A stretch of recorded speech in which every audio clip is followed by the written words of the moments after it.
ada kitab, nama kitabnya Sirrul Asrar karangan Al-Qutbi Rabbani Syekh Abdul Qadir Al-Jailani. Kitab Sirrul Asrar itu mengkaji dua metode cara beribadah kepada Allah Subhanahu wa taala. Memang di dalam kitab itu dibagi dua. Ibadah itu memang bentuknya syariat. Tapi di dalam ibadah itu juga ada hakikat.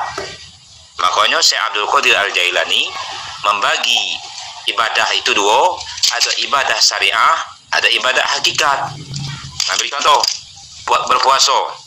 Orang berpuasa kalau secara syariat dia hanya cukup imsak min tulu'il fajri ila zawali syamsi. Dia cukup menahan dari makan dan minum daripada hal-hal yang membatalkan secara zahir dari terbitnya fajar sampai terbenamnya matahari. Itu puasa secara syariat.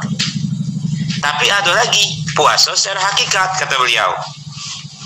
Puasa secara hakikat itu apa? Menjaga seluruh anggota badan, bukan sekedar hanya yang membatalkan secara zahir saja, bahkan yang membatalkan secara hakikat. Seperti contoh, kita memandang sesuatu yang diharamkan Allah. Nah, secara syariat, melihat sesuatu yang maksiat itu tidak batal puasanya, tapi secara hakikat itu akan mengurangi pahala dan nilai-nilai kemuliaan puasa tersebut. Maka syariat itu adalah hukum yang bersifatnya nyata, dan hakikat itu hukum yang mengatur sesuatu yang berkaitan dengan nurani kita kepada Allah Subhanahu wa taala. Maka dua-duanya itu tidak boleh dipisahkan.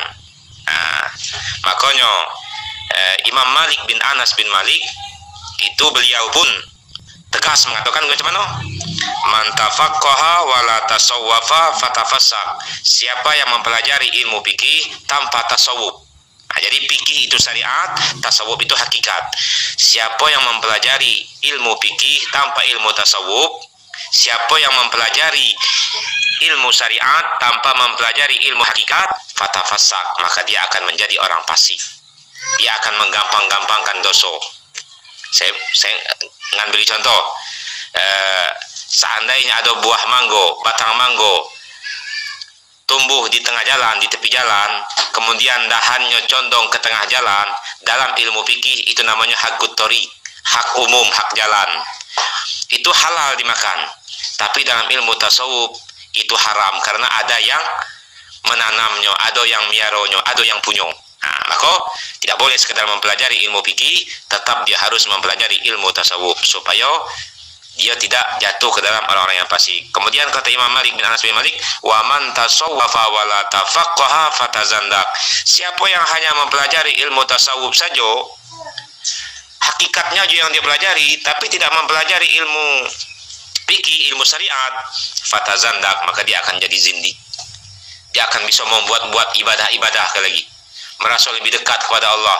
Akhirnya dia bisa membuat wirid dewe, zikir dewe, ibadah dewe, karena dia sudah merasa tasawufnya sudah tinggi kepada Allah.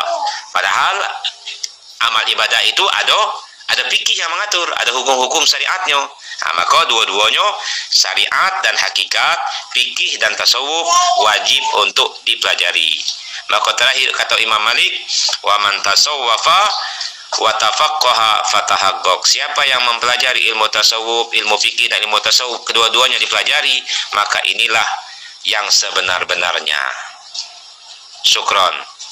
Wallahu a'lam bishawab.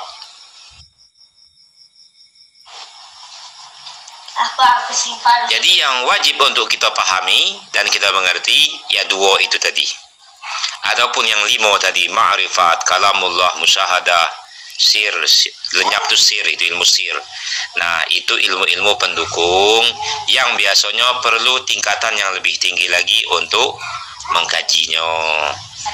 Karena lagi kalau kita terlalu tinggi juga, dasar kita belum kuat, kita bicara ma'rifah, bicara kalamullah, bicara musyahadah, kita yang awam kok bisa berbahaya. Bahkan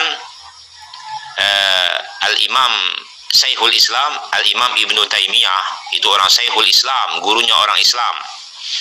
Itu beliau karena terlalu jauh mengkaji tentang ma'rifah, tentang kalamullah, tentang musyahadah dan seterusnya. Ada sebagian ulama menganggap beliau itu terakhir itu agak berbelok, karena menganggap Allah itu ada di atas. Nah itu, maka cukup dua itu yang kita pegang, syariah dan tarikah. Jadi syariat dan tarikah atau hakikat tadi. Nah itu tidak masalah itu. Tapi selainnya itu agak berbahaya gitu kalau sekedar di media di via online kok. Dan yang enak itu membahasnya 4 mata, pakai buku. Nah itu ya biar lebih jelas, supaya jangan salah kita dalam berucap, salah dalam memahami. Syukron.